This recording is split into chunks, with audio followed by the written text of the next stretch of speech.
Beginilah keadaan kediaman Najib pada ketika ini. Ramai orang tahu bagaimana kediaman Najib selepas Najib dipenjarakan, dan lebih-lebih lagi selepas istrinya Rosmah Mansur juga telah disabitkan bersalah atas pertuduhan baru-baru ini. Ramai yang nak tahu bagaimana kehidupan Rosmah Mansur, bagaimana kehidupan anak-anaknya, bagaimana kehidupan orang di dalam rumah Najib selepas Najib dipenjara. Karena sebelum ini kalau masih ingat, ketika Najib dalam perbicaraan beliau pada saat-saat akhir dahulu, Najib seringkali membuat perkara yang sinis dan luar biasa, termasuklah yang terkenal sekali ialah makan keropok ring. Dengan supering lah macam tu. Dia makan supering sambil menyindir musuh politik beliau secara sinis. Dan mereka kata keadaan kediaman Najib pasti dalam keadaan gembira karena adanya uang banyak, kata mereka. Tapi rupa-rupanya tidak seperti yang dijangka, tidak seperti yang difikirkan oleh netizen. Lain pula yang berlaku di kediaman Najib. Rupa-rupanya yang disangkakan keadaan di kediaman Najib adalah dalam keadaan yang ceria dan gembira, sebaliknya berlaku. Kediaman Najib kini lenggang tanpa penghuni. Lengang tanpa penghuni. Di mana orang-orangnya pun kita tidak tahu. Harap-harapnya Rosmah Mansur tidaklah berada di luar negara, tetapi berada di Malaysia. Kediaman rasmi bekas Perdana Menteri Datuk Seri Najib Razak di Jalan Langgak, Duta di sini, dilihat lengang tanpa sebarang pergerakan. Tinjauan portal harian Metro hari ini mendapati beberapa pengawal media sudah berkumpul bagi mendapatkan maklumat lanjut. Bagaimanapun, pengawal keselamatan yang ditemui mengakui kediaman terbabit tidak berpenghuni. Tidak ada apa-apa, kita pun tidak dimaklumkan apa-apa, katanya. Sebelum ini, sebuah akhbar berbahasa Melayu melaporkan Najib dikatakan mendapat pengampunan oleh Lembaga Pengampunan semalam. Terdahulu pagi ini, Menteri di Jabatan Perdana Menteri Wilayah Persekutuan Dr. Zaliha Mustafa yang turut berada dalam lembaga itu secara ringkas memaklumkan satu kenyataan rasmi akan dikeluarkan berhubung perkara berkenan. Katanya, mesyuarat itu diadakan di Istana Negara, namun tidak dimaklumkan atau memaklumkan bila kenyataan rasmi berkenan akan dikeluarkan. Lembaga pengampunan bermesyuarat semalam dengan dipengerusikan oleh Yang di-Pertuan Agong Al-Sultan Abdullah Riayatuddin Al-Mustafa Billah Shah, dan difahamkan salah satu agenda mesyuarat adalah mengenai pembebasan Najib. Bagaimanapun, Zaliha enggan mengulas lanjut. Saudara-saudara sekalian, apakah dengan tiadanya Najib di kediaman tersebut menyebabkan keadaan rumah itu lengang? Dan adakah benar kenyataan daripada salah seorang pengikut politik Malaysia, iaitu katanya, kalau ada gula, di situ ada semut. Kalau ada uang, di situ ramai orang. Tak pastilah sejauh mana kebenaran kenyataan tersebut. Betulkah selepas Najib sudah dipenjarakan, tiada sudah orang yang berminat dengan beliau? Mungkinkah itu terbukti benar? Jangan lupa tinggalkan komen kamu. Sekian dulu untuk kali ini. Jangan lupa tinggalkan komen. Tekan butang subscribe. Malaysia kita punya. Kita jaga sama-sama cintai Malaysiaku. Bye-bye. Selamat petang. Salam sejahtera. Terima kasih kerana bersama dengan saya di Nazilin Unity Channel. 3 kemungkinan dibuat lembaga pengampunan untuk Najib Tun Razak. Kenyataan rasmi lembaga pengampunan berhubung permohonan pengampunan diraja bekas Perdana Menteri Najib Razak kemungkinan besar tidak akan dikeluarkan hari ini. Lembaga itu dilihat tidak akan membuat keputusan yang boleh mengalihkan perhatian awam terhadap peristiwa pelantikan yang di Pertuan Agong baru hari ini.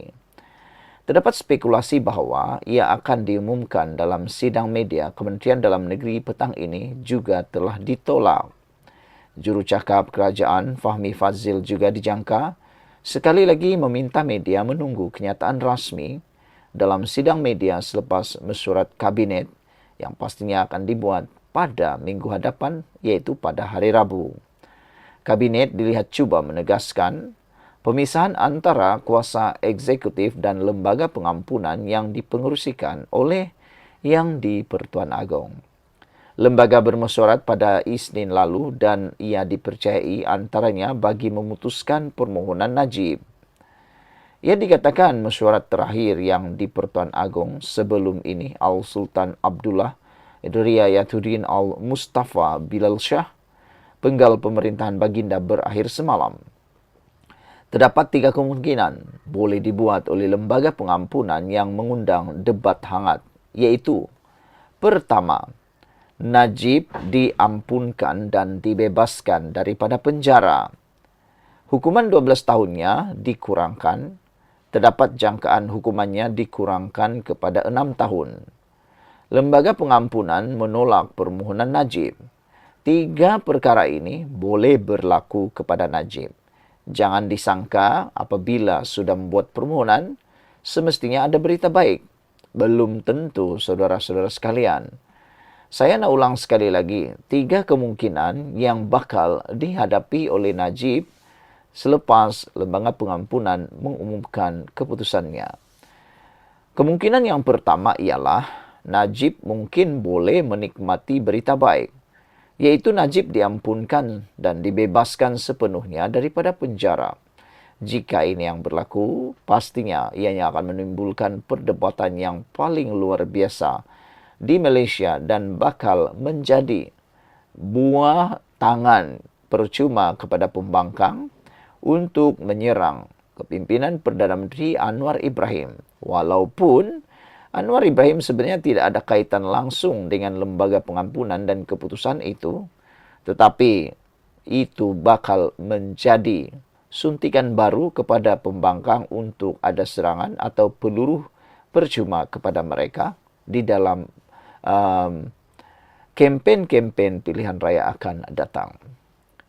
Kemungkinan yang kedua ialah seperti yang telah dicanangkan, yang telah diviralkan sebentar tadi, yang mana ada satu media daripada Singapura menyatakan bahawa Najib bakal mendapat pengampunan separa, yaitu hukuman penjara Najib dikurangkan kepada separuh, yaitu daripada 12 tahun kepada 6 tahun. Inilah kemungkinan yang kedua yang mungkin akan berlaku kepada Najib, yaitu hukuman 12 tahun penjaranya dikurangkan, terdapat jangkaan hukumannya dikurangkan kepada 6 bulan. Perkara ketiga yang bakal dialami atau dilalui diterima oleh Najib ialah lembaga pengampunan tolak permohonan Najib. Ada penganalisis politik, bahkan ada juga para pengikut politik menyatakan mereka yakin bahawa lembaga pengampunan akan menolak permohonan Najib. Ini kata mereka, ada satu teori mengatakan Najib perlu melalui 2/3 dahulu daripada hukuman penjaranya, barulah langkah memohon pengampunan boleh dilayan. Dengan kata lain, selagi Najib tidak melalui 2/3 daripada jumlah hukumannya di penjara, ianya tidak akan dilayan sama sekali. Jadi, ada juga yang kata pilihan ketiga ini, kemungkinan yang ketiga ini adalah kemungkinan yang terbaik untuk Najib, supaya ianya tidak menjadi isu dan tidak menjadi buah mulut, senjata atau peluru percuma kepada pembangkang. Najib sekarang ini sedang mengalami atau menjalani hukuman penjara di Kajang selepas disabitkan bersalah dalam kes rasuah melibatkan dana RM42 juta bekas anak syarikat 1MDB SRC International. Najib juga sedang berdepan perbicaraan lain termasuk 4 pertuduhan salah guna kuasa dan 21 pertuduhan wang haram melibatkan dana 1MDB bernilai RM2.27 bilion. 3 kemungkinan dibuat lembaga pengampunan. Saudara-saudara sekalian, ada satu lagi teori yang mengatakan bahawa Mereka bersetuju bahwa lembaga pengampunan tidak akan melepaskan Najib, atau dengan kata lain, lembaga pengampunan akan menolak permohonan Najib untuk pengampunan kerana kata mereka adalah tidak afdol ataupun tidak bijak untuk memberikan pengampunan, apalagi memberikan pengampunan penuh kepada Najib, sedangkan seketika ini Najib masih lagi di dalam pertuduhan perbicaraan yang lain, termasuk 4 pertuduhan salah guna kuasa dan 21 pertuduhan pengubahan wang haram.